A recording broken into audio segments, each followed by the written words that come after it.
Assalamualaikum warahmatullahi wabarakatuh. Bismillahirrahmanirrahim. Innal hamdalillah nahmaduhu wa nasta'inuhu wa nastaghfiruh. Wa na'udzu billahi min shururi anfusina wa min sayyiati a'malina. Man yahdihillahu fala mudilla lahu wa man yudlil fala hadiya lahu.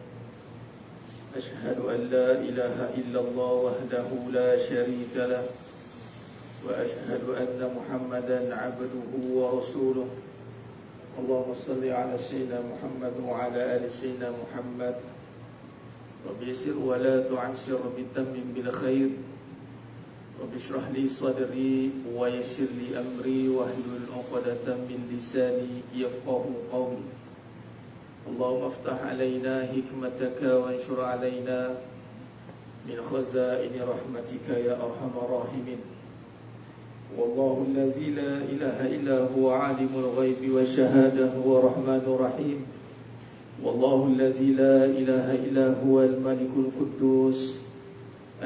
القدوس السلام المؤمن المهيمن العزيز الجبار المتكبر سبحان الله عما يشركون والله الخالق البارئ المصور له الأسماء الحسنى يسبح له ما في السماوات والأرض وهو العزيز الحكيم ولا حول ولا قوة إلا بالله العلي العظيم ولا منجا من الله إلا إليه أما بعد أيها المؤمنون اتقوا الله usikum wa iyaya bittaqwallah faqad faza muttaqun. Sidang jemaah yang dimuliakan Allah Subhanahu wa taala, mudah-mudahan kita semua tergolong dalam golongan hamba-hambanya yang benar-benar bersyukur. Amin ya rabbal alamin. Alhamdulillah, summa alhamdulillah ala kulli ni'mah. Alhamdulillah ala kulli hal. Pertama-mula dan selama-lamanya merafaqkan setinggi-tinggi syukur kepada Allah Azza wa Jalla dan segala nikmat yang telah Allah kurniakan kepada kita hari ini, terutamanya iman, amal, ketaatan. Dan alhamdulillah, syukur pada Allah, Allah memilih kita untuk kita berada dalam suasana ketaatan, untuk kita berada di dalam majlis zikrullah, majlis yang mana Nabi SAW menisbahkan dengan radah min riyadil jannah, yang membawa kepada perbahasan untuk mendapatkan kefahaman yang mana kata Nabi SAW, "May yuridillahu bihi khairan yufaqihuhu fiddin." Barang siapa yang Allah nak berikan dia itu kebaikan, maka Allah akan beri dia itu kefahaman di dalam agama. Di dalam agama merujuk kepada kefahaman bagaimana kita nak melihat, memahami, menghayati segala suruhan Allah Subhanahu wa taala. Bagaimana kita nak menilai kehidupan ini dengan sudut pandang kebenaran. Betapa pentingnya kefahaman yang jemaah sekalian. Allah SWT, kata Nabi SAW, tidak menisbahkan kebaikan itu dengan banyaknya kebendaan. Kebaikan itu bukan diukur dengan banyaknya kebendaan. Bertepatan dengan perbahasan kita jemaah sekalian, yakni bagaimana nak membongkar kehidupan kita hari ini dengan bersandarkan sudut pandang kebenaran, bukan sudut pandang kebendaan. Sebab kehidupan ini kalau tidak dibahaskan mengikut kaedah, iaitu merujuk kepada kefahaman yang benar, maka sudah pasti kehidupan yang kita bawa hari ini akan cenderung, akan lebih berat kepada menilai dari sudut kebendaan. Walaupun kita hari ini sudah pun diperjelaskan dengan penjelasan yang benar bahawa kehidupan dunia ini kehidupan yang sementara, kita orang beriman yakin tentang akhirat yang kekal selama-lamanya. Tetapi bila kita gagal untuk memahami bagaimana mentafsirkan kehidupan mengikut kepada kefahaman yang benar, silap hari bulan kita akan lebih berat kepada kebendaan. Walaupun kita ada pegangan yang benar, kita ni orang Islam, orang beriman, tetapi kecenderungan itu akan berlaku. Sebab itu kita kena perhatikan baik-baik bagaimana pemikiran kita, fikrah kita. Pemikiran ini pula akan diterjemahkan bagaimana perilaku kita pula, sebagai respon kepada tindak balas perbuatan. Berfikir ini datang pula mesti dorongan daripada kefahaman yang datang dari hati. Dia akan membawa kita berfikir dengan fikiran yang benar, maka dia akan respon kepada perbuatan. Nah, jadi sedang jemaah yang memuliakan Allah SWT, betapa besarnya apabila salah faham ini tidak diperbetulkan, terutama dalam menilai sudut pandang kehidupan. Yang kita akan bincangkan beberapa contoh bagaimana yang kita lihat sudut pandang kehidupan yang bersalahan dengan kebenaran. Kesan apabila kita gagal mentafsirkan kehidupan bersandarkan kebenaran, maka dia akan memberi kesan kepada seluruh amalan kita. Amalan yang kita telah lakukan tidak akan mendapat kenikmatan, rasa manis itu tak dapat. Halawatul iman, dia akan terhijab. Walhal kita buat amalan yang besar tapi nampak biasa, itu kita takut. Sebagai contoh, solat. Tapi contoh, solat. Solat, Allah SWT menisbahkan Suratul Baqarah 45 itu dengan nisbah yang berat, yang besar. Wa innaha lakabiratun ila alal khashiyin wasta'inu bisabri wassalah. Minta tolonglah dengan sabar dan mendirikan solat. Minta tolong apa ni? Semua perkara hal keadaan dunia kita, akhirat kita, mestilah dengan pertolongan Allah. Jadi pertolongan itu mestilah kita faham bagaimana Allah SWT nyatakan dalam Quran, wasta'inu bisabri wassalah, dengan sabar dan solat.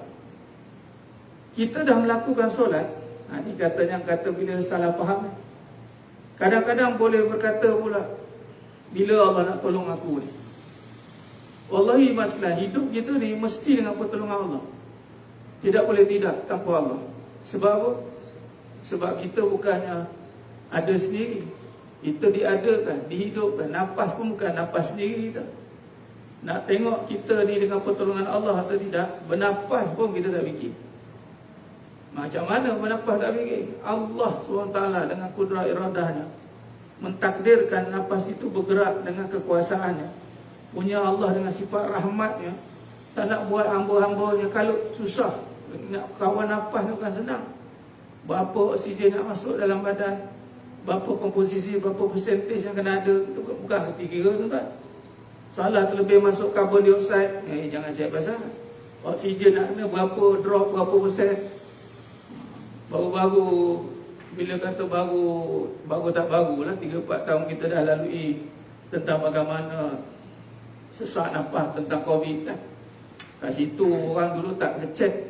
Sekarang mungkin dia tak cek dah berapa persentage kan, 96 ke, 92 ke. Bila ada penyakit tu mula kita cek. Nak memastikan tu, maintain tu kan senang. Maka bila susah tu ada rahmat Allah SWT, Allah mudahkan kita bernafas. Itu satu tanda dengan akal bahawasanya mesti kena minta tolong dengan Allah. Macam mana kalau bernafas pun kena minta tolong dengan Allah. Selain daripada itu yang lebih, yang lain-lain mestilah lebih daripada itulah Allah tolong. Cari duit Allah tolong, cari kerja Allah tolong. Buktinya Allah tolong bagi kita bernafas. Tapi bagaimana nak melihat pertolongan Allah tu? Maka pertolongan Allah itu kalau orang beriman, itu akan nampak pada syariat Allah. Yang ini solat. Habis tak? Ada yang tak solat, nampak macam okey dia pertolongan. Sebab orang yang solat tu lah. Orang lain yang solat, amanlah dunia. Tak nak tunggu kiamat, tunggu tak ada orang solat. Agak-agak dia kan statementnya tu, ada orang tak jaga solat pun okey, sebab orang lain solat. Nak tahu okey tak okey? Okey, pakat jangan solat semua. Kita tengok macam mana. Kata nak test kan, nak lawan kan. Kadang-kadang orang ni bahasa kasar cakap kadang nak kena baru sedar. Kadang dia cabar-cabar, tak apa.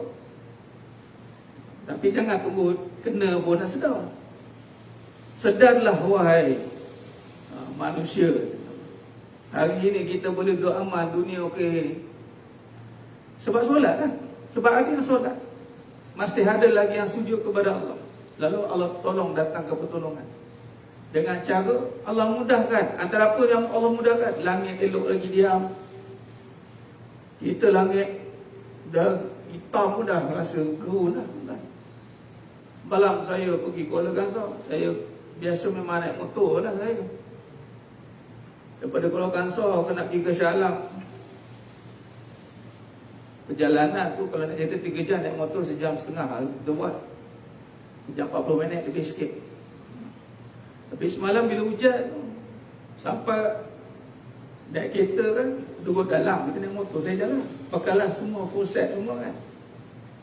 Setiap tempat tu berpusar tu, dia punya hujan turun. Tak pernah lah saya lalui keadaan semalam lah. Lepas pada atas, pada tapah sikit, nak ke Ulu Benam, so lebat-lebat hujan. Itu kita tak kawal. Amen. Jadi kalau okey, keluar pejabat tengok boleh hidup, tarik nafas segar tu, Allah tolong lah tu. Allah tolong bagi langit tak runtuh lagi, kita boleh nak tarik nafas lagi. Walaupun dia tak solat, tapi kita berterima kasih sebab ada yang solat. Dan bagi yang solat pula, rasakan pula pertolongan Allah datang macam mana. Bagi yang jaga solat, jangan tanya bila Allah tolong. Allah tolong dah dengan banyak perkara, terutama bagi yang boleh amal. Contoh jaga solat awal waktu, sebenarnya itulah pertolongan paling besar. Dan barang siapa yang tidak menjadikan solat itu sebagai masalah besar, maka masalah dia semakin besar. Barang siapa yang menjadikan solat itu adalah masalah besar dia, masalah lain akan jadi kecil. Apa maksud dia? Dia ada kekuatan untuk menghadapi masalah itu. Walaupun besar macam mana pun, tapi hati kuat untuk menghadapi. Tidak perlu bermain sengketa dramatik, nak provokatif, tak perlu. Dan dia tak perlukan sokongan yang melampau-lampau. Cukup dengan kata-kata nasihat, dan dia mampu insya-Allah untuk hadapi kenyataan yang sedang berlaku. Apatah lagi dengan dia melakukan solat itu dengan iman, dia percaya qada dan qadar. Qada dan qadar berlaku itu adalah untuk menguji iman dia, sama ada dia terus bersangka baik dengan Allah ataupun bersangka buruk. Lagi hebat orang macam ni. Sebab orang beriman ni, Nabi kata mafhum hadis, Nabi kagum, Nabi takjub dengan orang beriman. Orang beriman hebat, kata Nabi. Sebab apa? Kalau susah, kalau buruk, dia sabar. Kalau baik, dia bersyukur. Kerana dua-dua tu datang dari Allah, katanya. Hebat orang beriman. Baik. Itu salah satu. Bagaimana pertolongan bila kita gagal memahami kebenaran dalam kehidupan. Kita ingat kehidupan ni kita yang usahakan dan orang yang tolong. Itu lagi bahaya. Orang tolong tanpa ada keterlibatan Allah. Walhal Allah yang berkuasa atas segala-galanya mendatangkan orang asbab untuk menolong kita. Dan apatah lagi, manusia tak nampak syariat Allah itu pertolongan yang besar. Contoh doa. Ada orang di kalangan kita mengatakan takkan doa je Ustaz. Allah, dia punya remehkan doa tu. Orang kata apa? Takkanlah Allah tak buka ijab ketika doa malaikat tu. Kalau rasa buka ijab dia tu, rasa doa semua orang. Walhal doa itu senjata bagi orang mukmin. Doa silahul mukmin. Senjata. Bila senjata, tapi betul juga kalau senjata ni tak semua orang dia beri lesen pegang senjata. Sebut dia begini, berdoa dengan sebut doa tu lain, berdoa dengan hati ke sebut dia baca dia. Bukan dia hadir hati pun.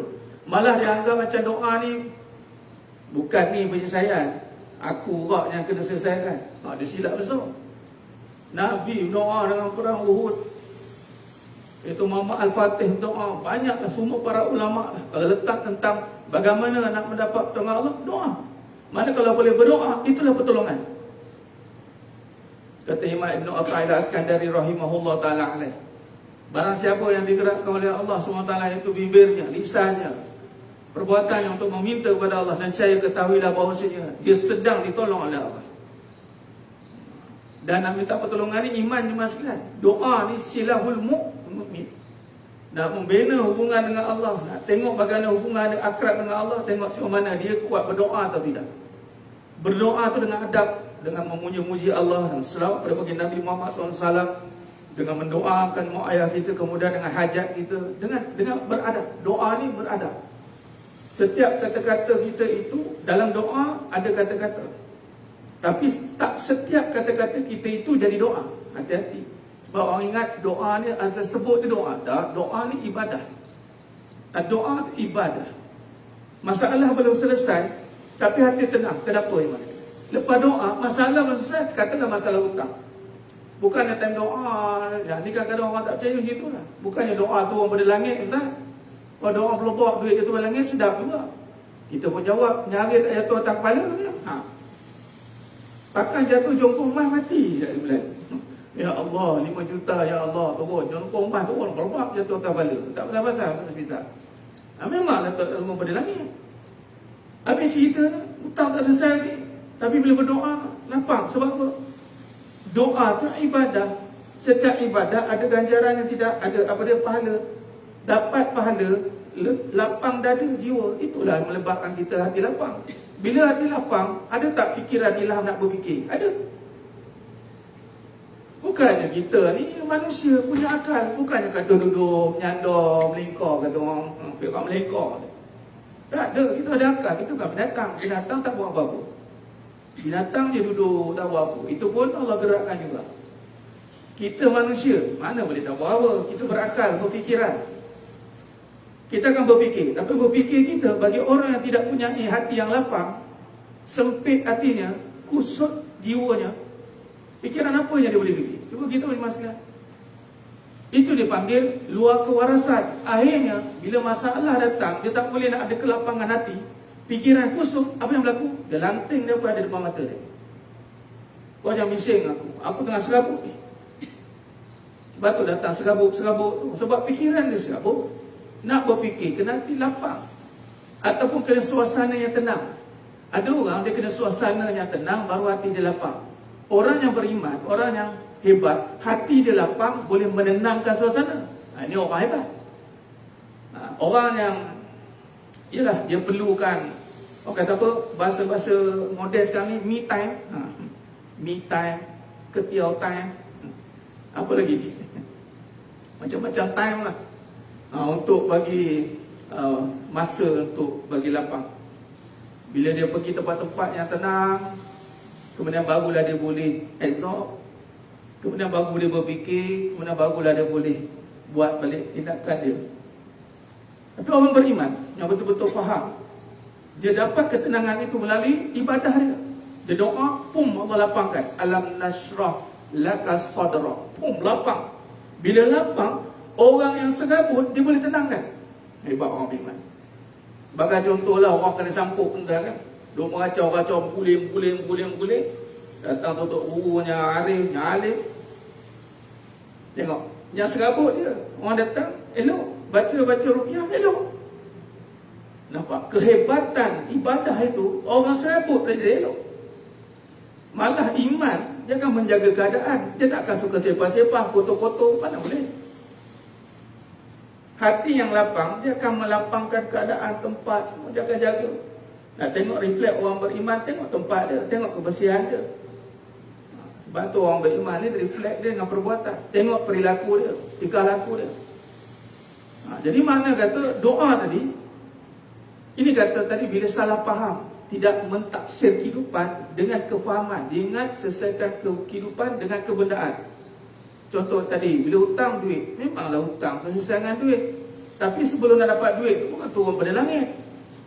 Bukan tiba-tiba datang boleh. Perlukan masa, perlukan jumpa orang, perlukan kerja, perlukan dah jam, kena hujan, kena panas. Kadang-kadang kena tak tentu gaya, dah orang dah melintas ke depan, break mengejut. Macam-macam uncertainty yang boleh berlaku di luar sana, unpredictable boleh berlaku. So sejauh mana persiapan kita berhadapan dengan perkara itu, dahlah masalah lagi. Itu masuk dia. Maksud kata orang beriman ini memang dilatih untuk berhadapan dengan perkara-perkara yang tidak menentu itu. Dengan bagaimana? Dengan melihat kembali permasalahan melalui kebenaran. Kehidupan itu dengan kebenaran. Kehidupan dengan kebenaran. Bukan kehidupan dengan kebenaran. Kita lahir-lahir pun tak ada benda. Lahir-lahir keluar, baby kita, anak kita keluar, mana ada benda pada tangan dia? Tak ada apa, tak bawa apa pun. Keluar tak bawa apa, balik pun tak bawa apa. Jadi dunia ni, dan untuk di dunia, pakai saja. Silakan pakai dunia. Tapi yang susah hati tu kenapa? Sebab sudah melihat hidup kita dengan benda, bukan dengan jiwa. Hidup kita tidak dilihat dengan hati. Hidup kita tidak dinisbahkan dengan ketenangan. Akhirnya tidak menumpukan kefahaman. Apa bukti orang yang tidak mahu mengambil berat tentang kebenaran, tidak mahu memahami kehidupan dengan kebenaran, dia tidak menumpukan untuk faham. Yakni bila faham dapat dengan apa? Dia maksudnya nak faham ni. Faham itu mesti melalui tariq ilmu dan amal. Dua, ilmu wa hikmah. Dan mesti mengutamakan kefahaman ilmu. Bagi contoh, betapa besarnya kesan ketidakfahaman. Macam tadi, antaranya menyebabkan kita salah meletakkan, melihat doa bukan pertolongan. Doa ni sekadar salah satu medium. Walhal doa lah yang menjadi rasul ibadah, wasilah kita nak berhubung dengan Allah. Dengan doa ni maksudnya solat ini doa ni sebab kata. Bayangkan. Jadi kalau orang tanya macam nak selesai masalah, doa. Habis tak berusaha ke? Itu salah faham lagi. Doa itulah usaha pertama dan utama. Apa nak buat? Doa. Doa ni apa? Usaha yang pertama dan utama. Sebelum usaha-usaha yang lain menjadi. Kita nak makan, kita baca doa dulu, bismillah. Tanpa bismillah, terputus keberkatan daripada Allah.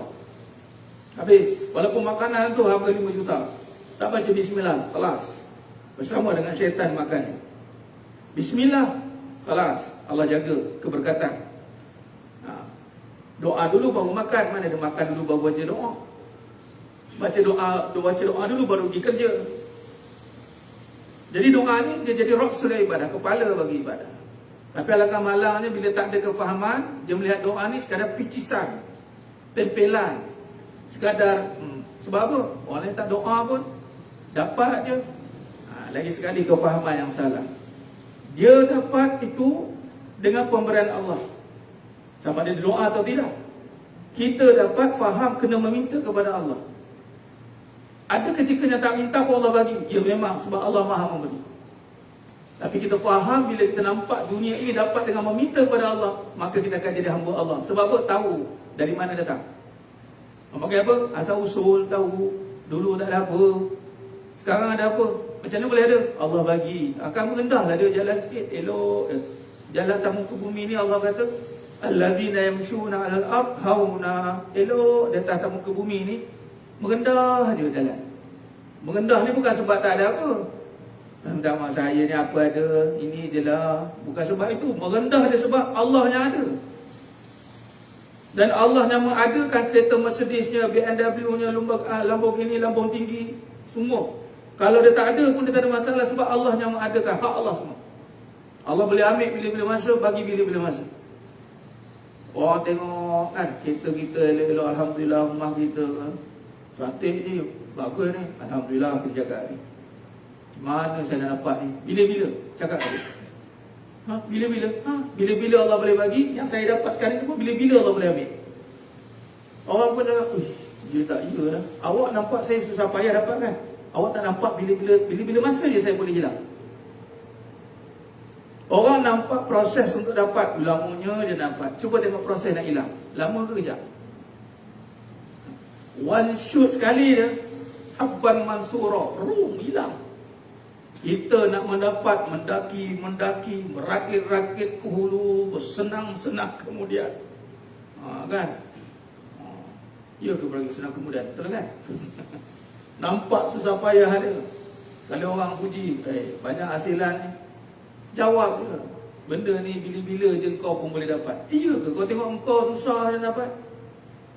Kau nampak susah kau dapat, kejap lagi susah yang nak pergi ni. Senang yang nak pergi ni. Bila-bila boleh hilang, bila-bila boleh dapat. Kita jawab balik dengan kebenaran.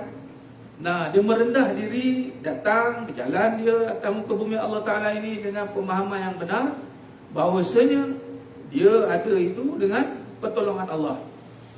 Dalil yang apa sekalian tu, bismillah tu, ba, huruf ba tu. Siapa yang menafikan huruf ba dalam satu huruf dalam Quran, terbatal iman. Tapi huruf ba itu apa peranannya? Membuktikan dalil kita tidak boleh tidak mesti dengan Allah. Isti'anah dia. Sama ada dia sedar, dia ingat ataupun dia lupa. Itu saja. Kalau dia lupa, tergolong dalam golongannya ghaflah, orang lalai. maka rugilah dia. Sebab tu kata Allah, wazkurullaha katsira la'allakum tuflihun. Ingatlah aku banyak-banyak, mudah-mudahan kamu beruntung. Keuntungan itu.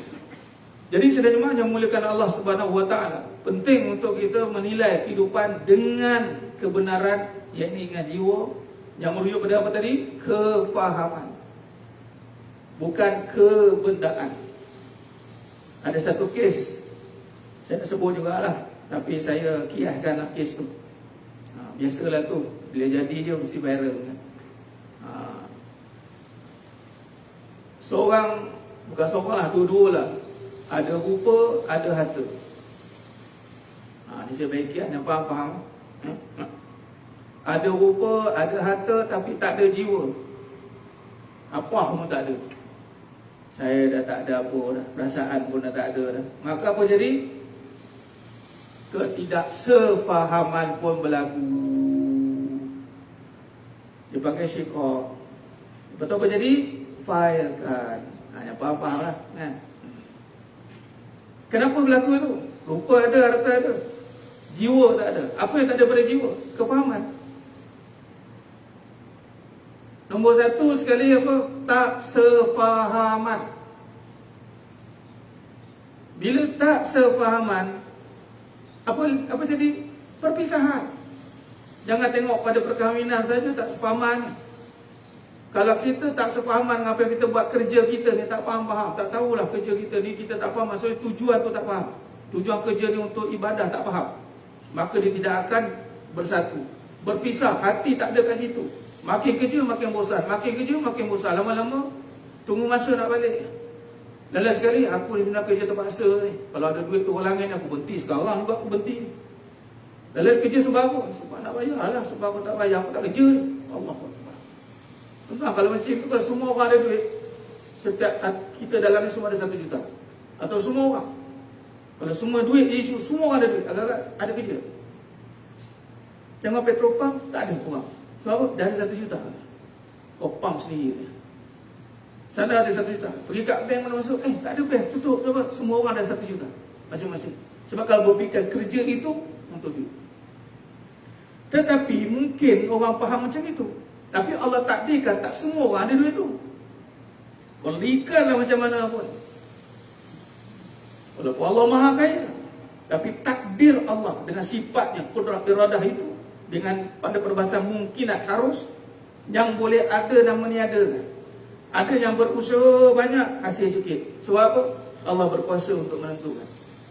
Dan dalil juga, sebab apa usaha banyak hasil sikit? Kita pun jawab, bukan usaha menentukan hasil. Habis cerita.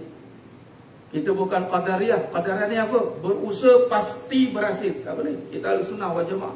Kita berusaha, yang menentukan hasil Allah. Kita berusaha, yang menentukan hasil Allah. Lalu kita berusahalah 27 jam. Kalau Allah kata tidak, tidak. Maka apa nak buat? Tinggalkan usaha? Jangan. Kita tetap berusaha. Yang kita kena buat, yakin dengan Allah. Berusaha dan yakin pada Allah. Rezeki mesti datang dengan Allah. Maka ketika berusaha, jaga apa Allah suruh, tinggal apa Allah larang.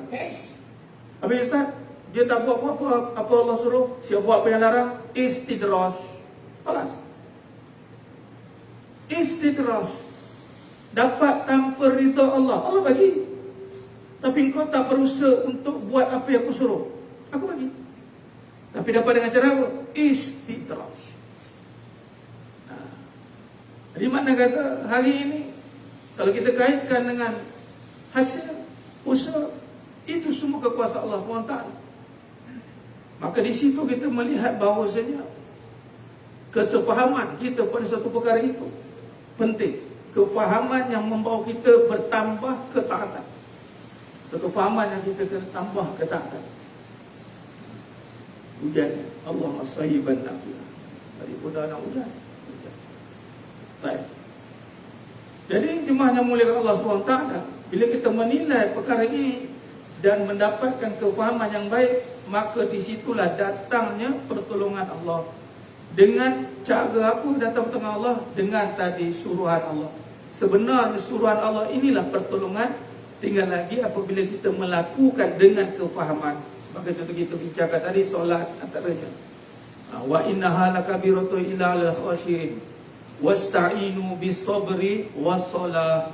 Minta tolonglah dengan sabar dan mendirikan solat. Dan solat juga dinisbahkan amalan bagi itu adalah doa. Di dalam solat tu ada doa. Ada doanya itu doa antara dua sujud tu, Rabbi firli warhamni itu. Kemudian pada Al-Fatihah, ihdinas siratal mustaqim.